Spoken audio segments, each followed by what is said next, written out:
Good day, everyone. Today, I will be reporting about the Philippine Constitution. With the first, let us understand what Constitution is. A Constitution is basic law of a country. It explains how the government is organized and how it functions.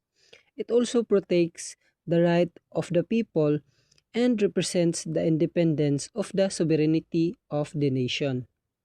Next, why do constitution change? Constitution change because society also change over time, such as wars, colonization, and revolution affects how a country is governed. Each constitutions reflects the need and condition of the people during a specific period. And now, let us discuss about the 1899 Malolos Constitution. The Malolos Constitution was created after the Philippines declared independence from the Spain. It was used by the first Philippine Republic Act and is considered as the first republican constitution in the Asia. This constitution showed that Filipinos were capable of forming their own democratic government. This is the salient features of the Malulus Constitution. This includes the sovereignty of the people and the protection of the basic civil rights. It promotes the separation of church and state, and it established the parliamentary form of government with an assembly of representatives. So, in terms of importance, the Malulus Constitution proved that the Filipinos could govern themselves. It promoted democratic principles and became the foundation of future Philippines Constitution. Lastly, the preamble of the Malulus Constitution. It focuses on justice, national defense, and public welfare. It emphasizes liberty for the Filipino people and asks for divine guidance in building the nation. That would be all for my part. Thank you for listening.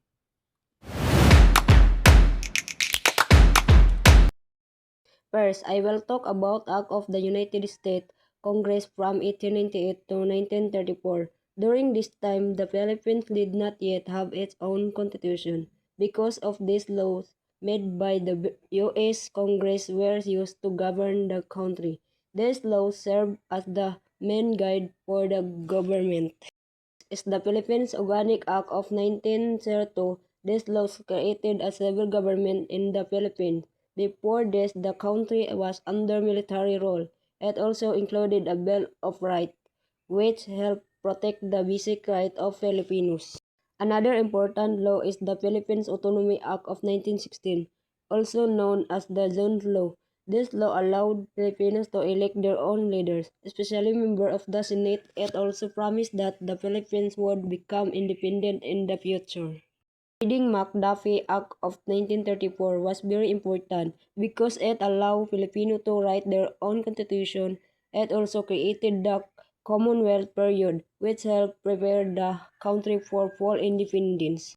Because of this law, the Philippines was able to create the 1935 Constitution. This constitution established a presidential form of government and so that the country was ready to govern itself. One key feature both the head of state and the head of government.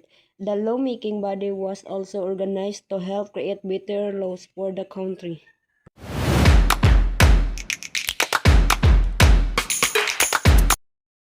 Structure of the 1943 government created during the Japanese occupation establishes the Second Philippine Republic.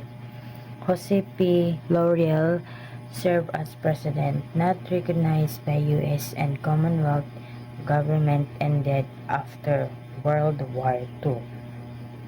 1973 Constitution and amendments to the 1973 Constitution, created during the Marcos administration, introduced a parliamentary system, reduced the direct power of the presidency. President 1986 Freedom Constitution, issued after the People Power Revolution, serves as a temporary constitution, restored democratic institution. 1986 Philippine Constitution, current constitution of the Philippines created to prevent abuse of power, emphasizes democracy and human rights. Features of the 1987 Constitution: presidential form of government, separation of powers among branches, strong protection of civil liberties. Importance of the 1987 Constitution is protect freedom and democracy, limits government authority, encourages accountability.